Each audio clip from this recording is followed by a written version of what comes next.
Good morning, happy Thursday, everybody. First things first, for my subscribers that are still here, still hanging out, still watching, still liking and commenting, thank you so much, because in the last week, I figured out there's two things that you cannot talk about or else you will get heat over the internet, right? You cannot talk about black people and criminal behavior. That's a no-no. Don't talk about that. You will get canceled. And you cannot talk about women and being obese. Don't put that in the same sentence even. You know what I mean? People don't like that. But guess what? I don't care. I'm going to keep on talking about real world things, real world situations. I'm going to continue to exercise my freedom of speech. So like I said, for my subscribers that are still here, thank you so much. Now let's get into some weird and janky news that I found out this week.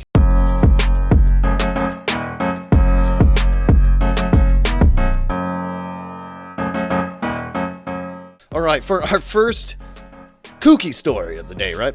It has to do with a TikTok challenge, and apparently the TikTok challenge came from Nicki Minaj, right?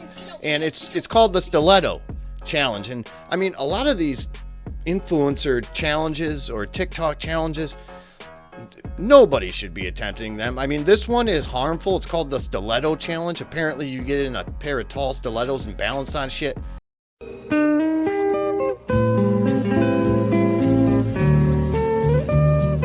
And record yourself. I don't know how that's a challenge, but our next contestant on FAFO is a Russian influencer. Her name is Mariana Baraktakina, something like that. It's Russian, right?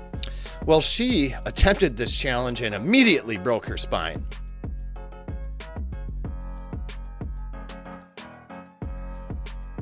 Yes, a Russian mommy blogger broke her spine while attempting the viral Nicki Minaj Stiletto Challenge that has taken TikTok by storm. All right, yeah, Mariana, whatever her last name is, 32. She's got 1,200 followers on TikTok, and she is a recent mother. She gave birth 2 weeks ago, and she found herself back in the hospital after attempting this really insane challenge. Yeah, so apparently the pot that she was balancing that baby formula on, the pot slipped a little bit, and she ended up tumbling as we seen in the video. Needless to say, people, know your boundaries. Know your boundaries. Maybe practice doing stuff on a similar surface before you get up really high up there where you can fall and break your spine. I mean, it's not, you only get one spine. You don't really want to injure it. Yes, and also it was a compression fracture. Just to clarify, it was a compression fracture. She's not paralyzed or anything like that. A recovery time for that is 2 to 3 months. In the meantime, she can't do any twisting, any lifting, any bending. Yeah, so we wish her a speedy recovery. Now for our next story, we stay in Russia, right? And I have a question for you. If you're a self-made, self-taught inventor, should you try to build your very own helicopter? That's a good question. All right, so for the first thing that we're gonna do so that we really know what happened with this homemade helicopter is we're gonna analyze the crash site together just to see what really went wrong with this very professionally built helicopter, right? So yeah, check this out with me, shall? Okay, so here we have in my very, very good photo manipulating engine here, right? We have a helicopter, right? A helicopter. Let's zoom in. More, Batman. 200%. What do we have here? This is a helicopter. It's built out of, it looks like tent stakes. This is the seat, I suppose. Let's see here. This is one of the rotor blades or something like that. I think this is there's a wheel. We know this. We know that that's a wheel. And that is a truck. But this is a helicopter. Yeah. Now, what happened with this helicopter? We know it's a helicopter from the physical representation that I gave you. You screenshot those Print them out. Just don't ever build anything that looks like that. But what happened here? Well, we have an 88-year-old Vladimir Trapezinkov, something like that, Russian, that he's an amateur aviator and inventor, right? And he tried to build his very own helicopter to take flight. So what exactly happened, right?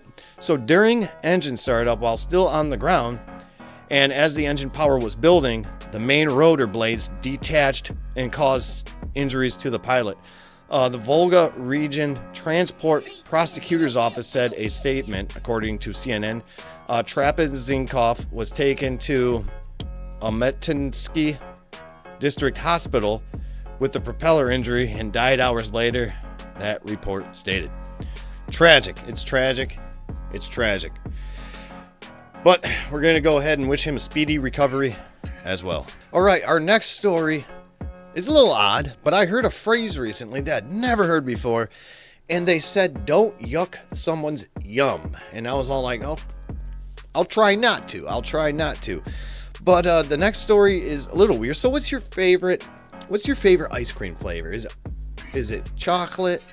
Is it vanilla? Is it Moose Tracks? Do you go crazy and do mint chocolate chip, right? That's the question of the day. And there's two companies that are getting together. One's called Frida, it makes baby products. The other one is called Oddfellows, that does ice cream, right? So they've combined their company's resources, and they're making a new flavor for ice cream. Can you guess what it is?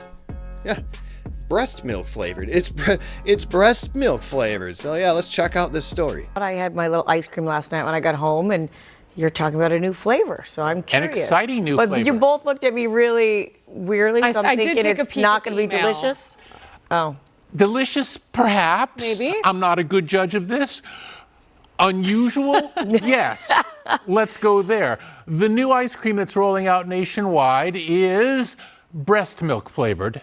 Oh, that's not going to do it for me. No, I'm not making this up. All the women in the audience here just went, ew. Okay, so let's put some top spin on that. First of all, when you hear me say that, your first reaction is, like the ladies here, ew. But when you think about it a little more, your response might be, ew, because this ice cream, which as you can see is made by a parent company called Frida using the help of an ice cream company called Oddfellows, which is no big surprise, I guess, is intended to mimic the flavor of breast milk, which I'm fairly comfortable in saying not a single one of us can recollect in any way. We were young at the time, at least most of us. Okay, now that's... Is it just me, or does this guy seem jazzed about this, you know? And then he said, we were young at the time, at least most of us, and I think he meant to go at least most of us, and wink it out, because this guy sounds like he's got something going on with breast milk. I could be wrong, but he's freaking me out a little bit. Instead, allow me to be the first to say there is no human breast milk in this ice cream. It is intended to mimic the taste. So what's in there? Well, according to Frida, it is primarily made of, and not surprisingly, milk, cream, sugar, egg yolks, and honey syrup. And now you're saying, well, wait a minute, where's the whole breast milk thing?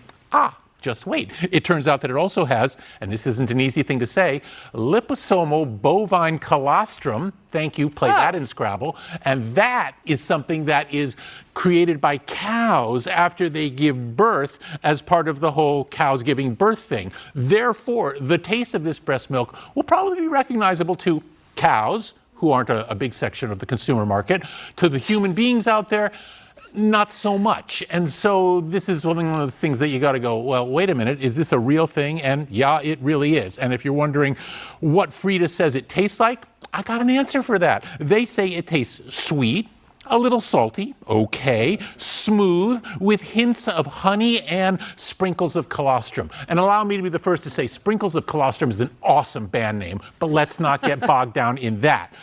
Taste it, says Frida, in trying to bring people closer to this product. Okay. And now you're wondering, well, how much does it cost? $13 a pint. Okay. Yeah, I think you lost most of us at the $13 a pint price tag on breast milk flavored ice cream. I don't know.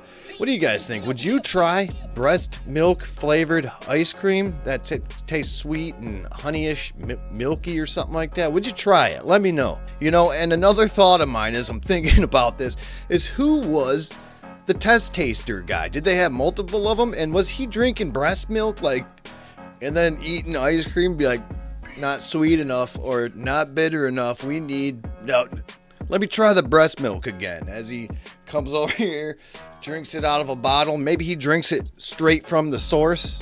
Some people do that. And like I said, I'm not going to yuck someone's yum. And then goes over and has a little bite of ice cream. He's like, you know what? That'll do.